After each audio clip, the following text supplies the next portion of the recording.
A shy hotel cleaner answered a call in Chinese in front of a CEO. The next day, he sent for her. Hello everyone. Before we begin today's story, I have a small favor to ask. Please hit subscribe and turn on the notification bell so you never miss our channel's new videos. It's quick, free, and the best way to support us in bringing you more dramatic stories. Your support means the world to us. Where are you watching from? Drop your city or country in the comments below. Thank you very much. Now, let's return to the main character. Lena Whitmore keeps her head down as she pushes a quiet cleaning cart along the 12th floor of the Harborview Grand, a downtown hotel where marble floors shine brighter than the winter sun outside, and the air smells faintly of lemon polish and fresh coffee drifting up from the lobby. She is small in posture, careful in movement, the kind of person guests rarely remember even though she remembers everything about them. Which room asks for extra towels? Which suite prefers the thermostat set at 72 degrees? Which elevator sticks between floors? She measures her day in minutes and footsteps, not dreams, because dreams once cost her more than she could afford, and now she chooses silence. Then a phone vibrates from the cart. Not hers, a forgotten device buzzing insistently against a stack of folded linens. Lena hesitates, the hallway empty, the sound echoing softly against framed artwork. She answers without thinking, and when she speaks, the words come out smooth and natural and Mandarin, calm and precise, apologizing for the delay, confirming a delivery time, reassuring the caller that the issue will be handled. She ends the call politely and sets the phone down, unaware that a man has stopped a few feet away, tall, composed, dressed simply in a charcoal coat that looks ordinary until you notice how perfectly it fits. Julian Harrow is not supposed to be noticed today. He is traveling under his own name, but without announcements. No entourage, no reserved signs, just another guest observing how things truly work. He had been walking, reviewing mental notes about service flow and staff training, when he heard the voice, not loud, not showy, but unmistakably fluent. He watches as Lena straightens the cart, nods to herself, and resumes wiping a brass handrail with steady care. He says nothing, because undercover means listening more than speaking, and because moments like this are rare, honest, unperformed. Lena passes him with a small, polite smile that never reaches her eyes. She does not recognize him. She would not know his face from a magazine.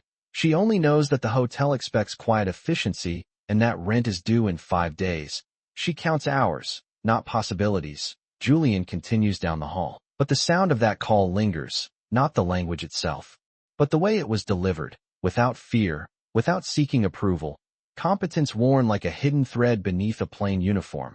He makes a note he does not write down, asks a casual question at the front desk later, receives a casual answer. Just a cleaner, quiet, keeps to herself, and that answer tells him more than intended, because talent that hides does so for a reason. That night, Lena clocks out, rides the bus 30 minutes home, eats a simple dinner, and studies a few pages from an old notebook before sleep, unaware that by this time tomorrow, someone who truly sees systems and people will ask to see her, not to test her, but to understand her, and the story that begins with a voice in a hallway is about to move from unseen to undeniable. Lena Whitmore learned early that attention was expensive, so she lived carefully, quietly, measuring each day by tasks completed rather than hopes revived. And this morning began no differently from the hundreds before it, as she woke before sunrise in her small apartment 12 miles from downtown, the heater clicking on and off because she kept it low to save money. She brewed cheap coffee, packed a simple lunch, and stood for a moment by the window watching the city wake up, buses rolling, lights flickering on, people with places to go and names that opened doors. Then she tied her hair back, slipped on her plain uniform, and left without a sound. At the Harborview Grand, she moved through the staff entrance unnoticed, clocked in at exactly 6:30, and took her assignment sheet without comment.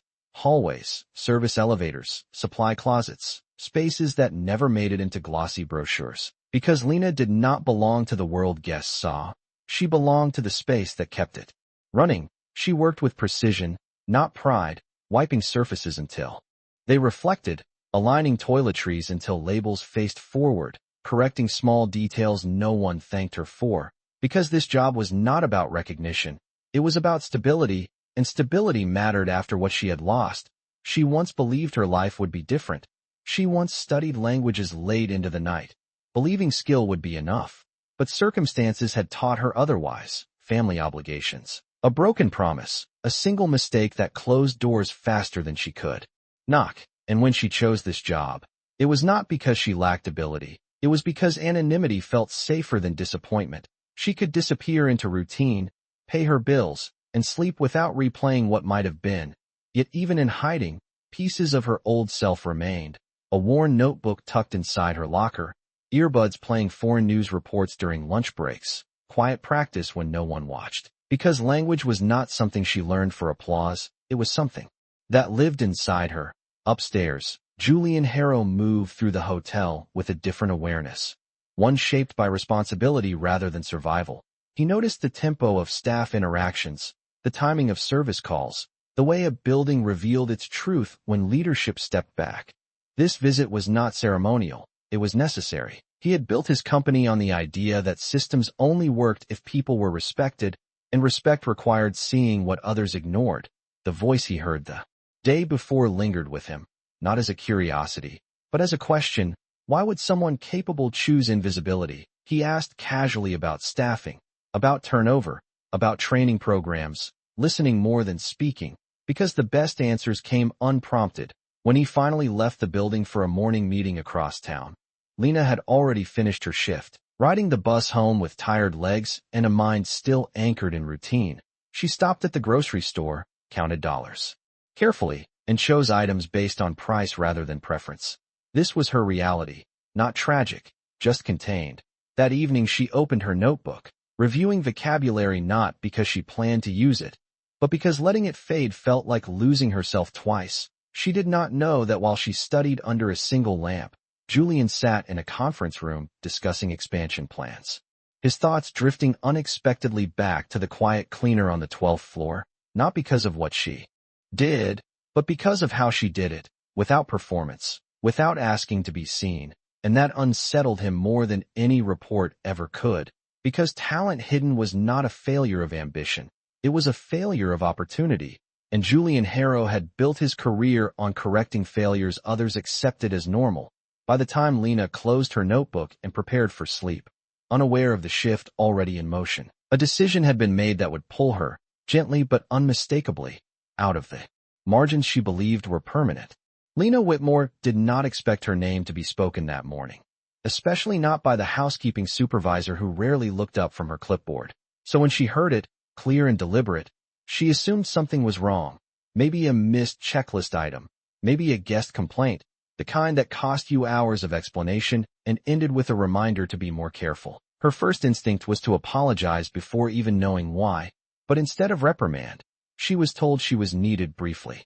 In the administrative wing, no reason given, just a polite but firm request. Her stomach tightened as she followed the quiet corridor past offices she had never entered, glass walls and soft carpets replacing the utilitarian floors she knew.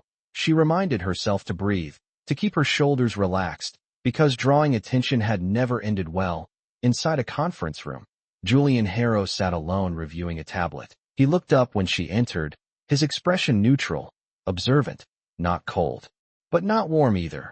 Lena stopped just inside the doorway, hands folded, eyes lowered slightly, waiting to be dismissed or questioned.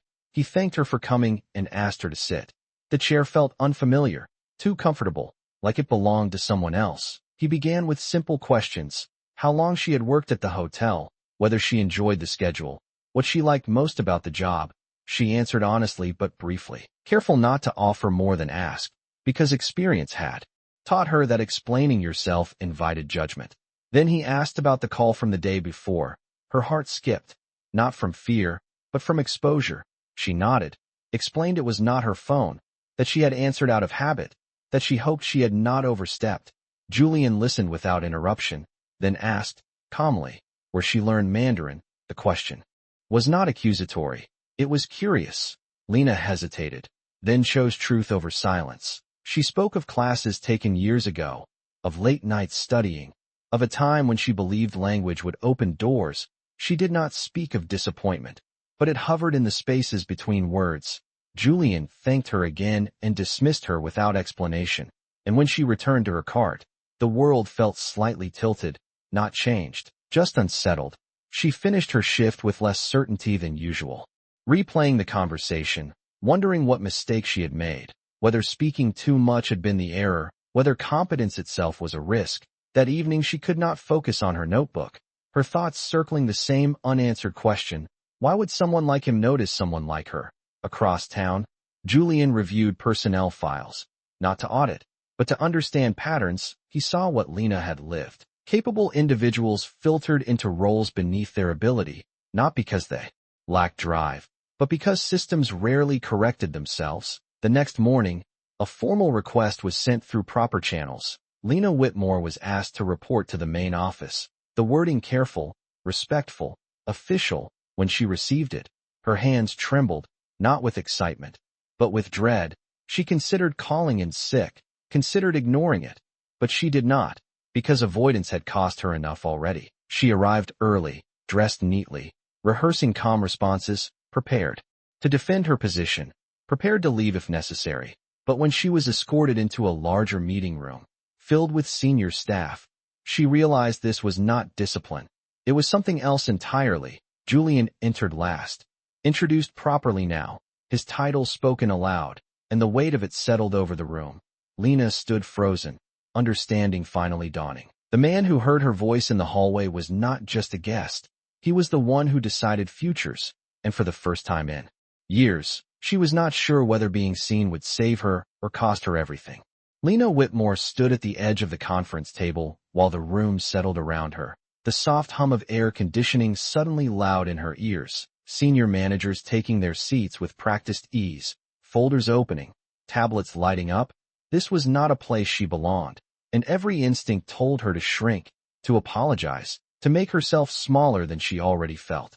But Julian Harrow did not ask her to explain herself. He did not question her presence. Instead, he thanked everyone for coming and spoke calmly about observation, about leadership, about how a company could only grow if it understood the people who carried it on their backs. His words were measured, intentional, not dramatic. Yet Lena felt each one land closer than she expected when he turned to her. It was not with authority, but with acknowledgement. He said her name clearly, not rushed, not softened, and asked her to tell the room about her language background.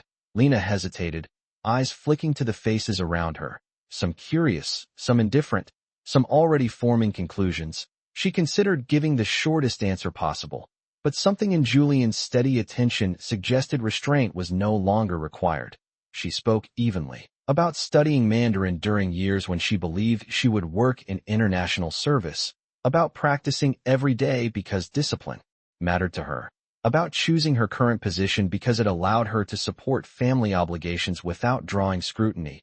She did not ask for sympathy. She did not frame herself as overlooked. She simply stated facts, and when she finished, the room was quiet, not uncomfortable, but thoughtful.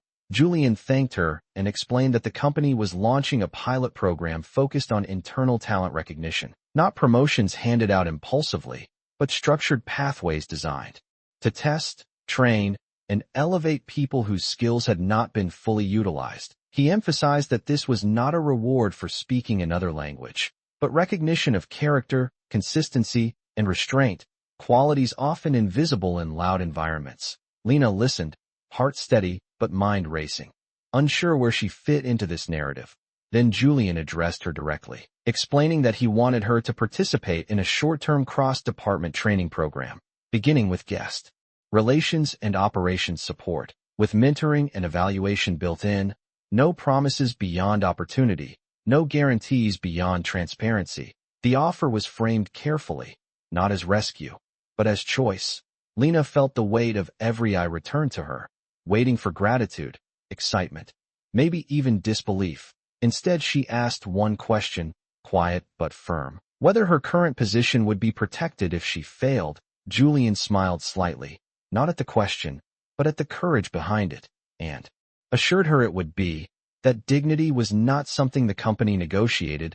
The meeting concluded shortly after, and as people filed out, Lena remained seated for a moment, hands folded, grounding herself in the chair beneath her.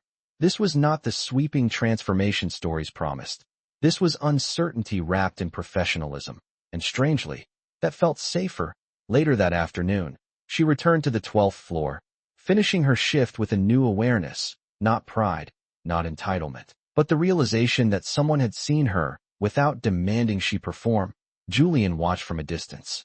As operations resumed, satisfied not because he had changed a life, but because he had corrected a blind spot. That evening, Lena rode the bus home as usual, the city lights streaking past the windows, but her notebook stayed closed in her bag. For the first time in years, she allowed herself to consider a future not defined by hiding, not guaranteed, not simple, but possible, and that possibility, fragile as it was, followed her quietly into the night. Lena Whitmore began the training week with the same habit that had carried her through years of quiet work, arriving early, listening more than she spoke, and observing patterns others rushed past. The guest relations desk felt exposed compared to the anonymity of hallways, phones ringing, guests asking questions, expectations spoken aloud.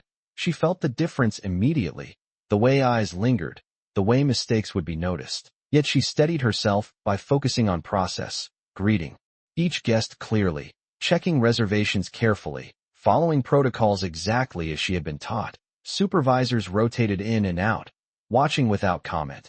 And Lena understood this was not a test of charm, but of consistency. She handled requests with calm precision, translating when needed, smoothing misunderstandings without escalating, choosing patience over speed. By midweek, she was invited to sit in on an operations briefing, a place she had never been before, spreadsheets projected on a screen, metrics discussed in measured tones. She listened closely, connecting the numbers to the realities she knew. Housekeeping schedules, elevator delays, supply shortages that never appeared in reports. When asked for input, she hesitated, then spoke plainly, suggesting small adjustments grounded in lived experience. The room paused, not because the ideas were groundbreaking, but because they were practical. Julian Harrow observed quietly from the end of the table, not intervening, allowing the process to speak for itself. He noticed how Lena never overreached, how she framed suggestions as support rather than criticism. Leadership potential often hid in restraint, not volume. Outside the meeting room, whispers circulated, some curious, some skeptical. A cleaner moved into training unsettled assumptions. Lena felt the shift, but did not respond. She focused on learning, on absorbing information, on proving reliability rather than brilliance. Evenings were long, her bus rides home filled with review rather than exhaustion. She replayed conversations, refined phrasing, prepared questions she might never ask, because opportunity, once offered, deserved respect. Julian reviewed progress reports nightly, noting patterns rather than impressions. Lena scored high not for visibility, but for trust. Staff felt comfortable approaching her. Guests responded positively to her steadiness. Systems improved subtly where she engaged. By Friday, a follow-up meeting was scheduled, smaller this time. Julian and 2 department heads present. Lena entered with controlled nerves, prepared for feedback, positive or otherwise. Julian spoke first, acknowledging her adaptability, her discipline, her understanding of operations from ground level. He emphasized again that advancement was not a favor, but a responsibility, and that the company valued people who strengthened others quietly. He offered the next step, a temporary assignment supporting international guest services across multiple properties, structured training, clear benchmarks, a chance to grow without spectacle. Lena listened carefully, weighing the offer, not against ambition but against stability. She asked about workload, support, expectations. Julian answered each question directly, appreciating the seriousness with which she approached the decision. After a moment, Lena accepted, not with excitement, but with resolve, because this was not rescue. It was earned trust. As the meeting ended, Julian walked her to the door, thanked her for her honesty throughout the process, and said something that stayed with her long after, that talent did not need permission to exist, only space to work. Lena returned to the 12th floor one last time that afternoon to clear her locker, folding her uniform neatly, touching the notebook she had carried for years. This space had kept her safe, but it no longer defined her. As she left the building, the city felt the same, busy, indifferent, yet for the first time, Lena felt aligned within it. not elevated, not transformed, but acknowledged, and that acknowledgement, grounded in fairness rather than fantasy, marked the true beginning of her change. Lena Whitmore's first assignment in international guest services took her out of the familiar rhythm she had relied on for years, moving between properties, sitting in meetings where accents blended and expectations shifted, learning how decisions made in quiet rooms rippled outward into lobbies, kitchens, and corridors. She traveled short distances by company shuttle, memorizing routes, noting differences in culture and workflow, adapting without drawing attention. Because adaptation had always been her strength, Julian Harrow checked in periodically, never hovering, never offering praise meant to motivate, but asking precise questions about process, about friction points, about how teams responded to change. And Lena answered with the same measured honesty she had from the beginning. She did not dramatize success, she documented reality. At one property, a misunderstanding with overseas guests threatened to escalate into frustration. Expectations misaligned, tones tightening. Lena stepped in calmly, translating not just language but intent, reframing concerns so both sides felt heard. The situation resolved quietly, without management intervention. Later that day, a regional director thanked her in passing, surprised, not by her fluency, but by her restraint. Moments like that accumulated, not loudly, but steadily, over weeks. Lena felt the unfamiliar sensation of being relied upon, not for convenience, but for clarity. She still rode the bus home most evenings, still counted expenses, still lived carefully. But the work followed her differently now, engaging her mind rather than draining it. Julian observed the pattern from a distance. He had seen enough talent burn out under attention. He chose patience instead, allowing Lena to define her own pace. One evening, after a long day of debriefs, they found themselves in the same building after most staff had left, reviewing notes in a quiet conference room. The conversation drifted briefly from metrics to perspective. Julian asked what had drawn her to languages in the first place. Not as an evaluation, but as curiosity.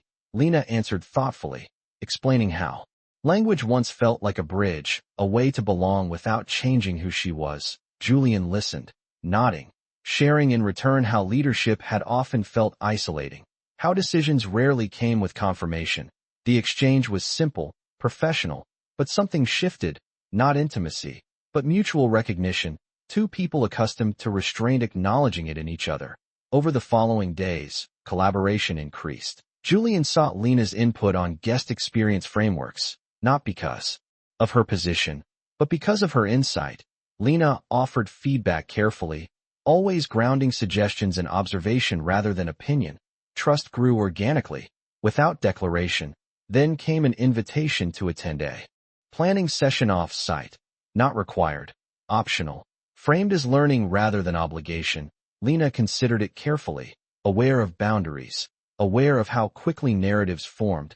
She accepted, confident now in her footing. The session unfolded productively, ideas exchanged freely, and afterward, as people dispersed, Julian walked with her toward the parking area, the city settling into evening around them. He thanked her again, not for performance, but for presence, for showing up consistently and fully. Lena replied simply, acknowledging the opportunity, neither of them naming the subtle shift that had occurred, because naming it would rush it, and both understood the value of time. As Lena returned home that night, she reflected not on advancement, but on alignment, on the quiet relief of no longer hiding parts of herself. Julian, watching the city lights from his office, recognized something equally important, that leadership was not only about elevating others, but about meeting them where respect, not power, set the tone. And in that shared understanding, something steady and unspoken continued to grow.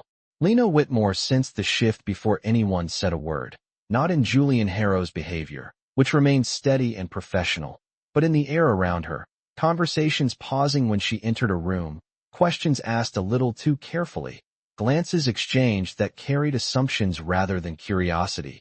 Growth always stirred resistance, and Lena had learned to recognize it early. The first sign came during a review meeting when a regional manager questioned her recommendations more sharply than necessary, not challenging the data, but the source, asking how long she had been in the role. Whether her perspective was sufficiently broad, the words were polite, but the message was clear.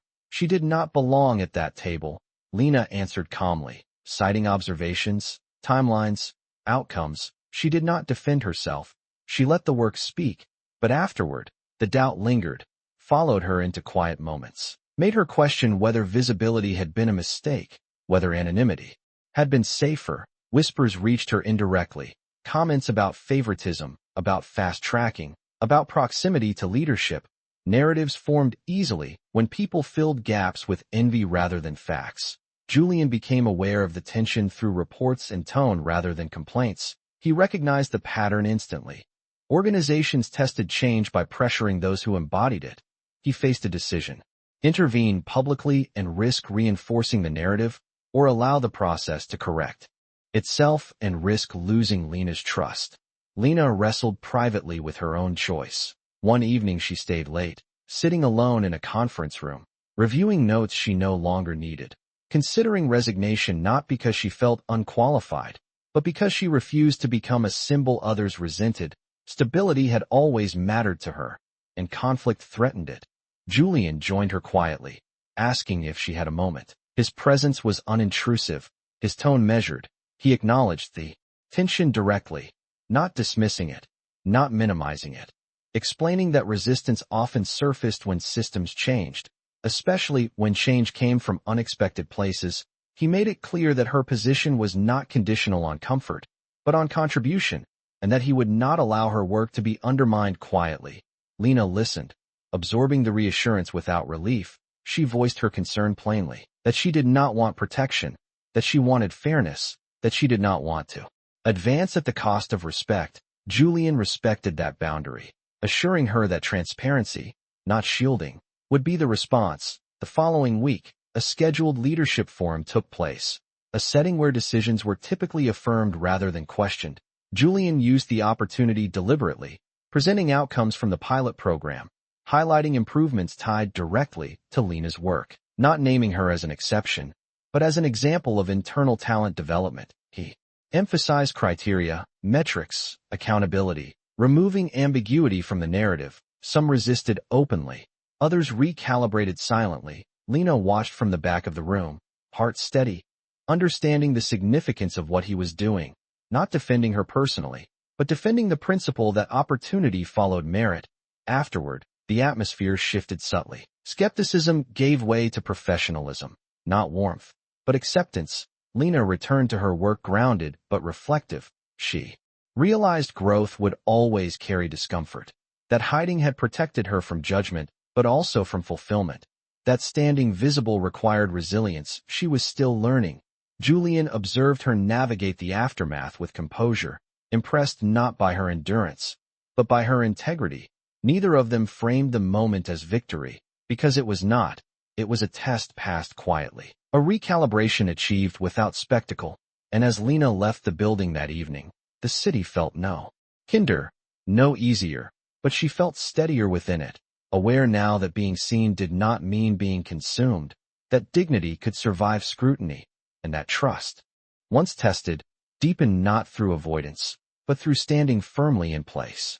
Lena Whitmore's new role settled into a demanding rhythm that tested not her competence, but her clarity.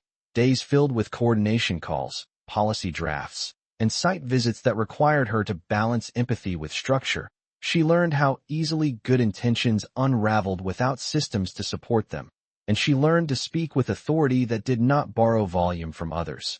Julian Harrow remained present but unobtrusive, reviewing outcomes, asking for reasoning, encouraging precision.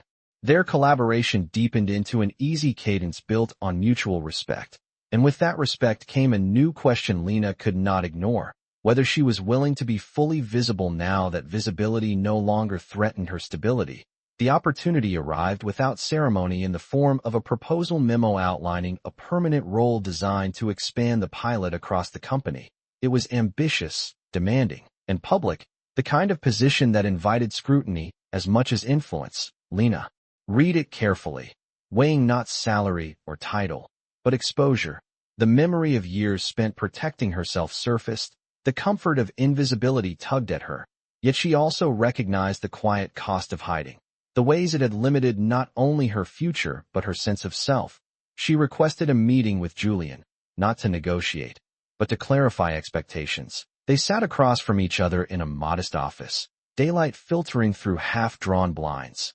Lena asked whether the role would allow her to build teams rather than perform alone, whether the company would commit to measurable standards rather than symbolic gestures, whether success would be defined by outcomes rather than optics. Julian answered without hesitation, confirming that leadership, to him, meant accountability shared rather than spotlight claimed, and that the role would rise or fall on results, not perception. Lena nodded. Taking the information seriously, she asked one final question, whether declining would change how she was viewed. Julian assured her it would not. That choice was integral to integrity, and that trust did not depend on agreement. The assurance mattered, because it allowed her decision to be genuine. After a long pause, Lena accepted, not because she sought validation, but because she recognized readiness. The following weeks were intense, building frameworks, selecting team members from overlooked corners of the organization, individuals who carried knowledge without recognition. Lena approached each conversation with humility, remembering how easily power could alienate if misused. She listened first, structured second, led last. Resistance surfaced again, quieter this time, but less effective, because transparency left little room for speculation. Julian supported the rollout by reinforcing standards rather than personalities, keeping focus on the work, not the workers. The shift became sustainable. One evening, after a long planning session, Lena and Julian walked together through a nearly empty lobby. The hotel lights dimmed, reflections stretching across polished floors. The space felt familiar, yet transformed. Lena remarked on the irony of returning to a place that once defined her limits. Julian acknowledged the symmetry, noting how systems evolved when people did.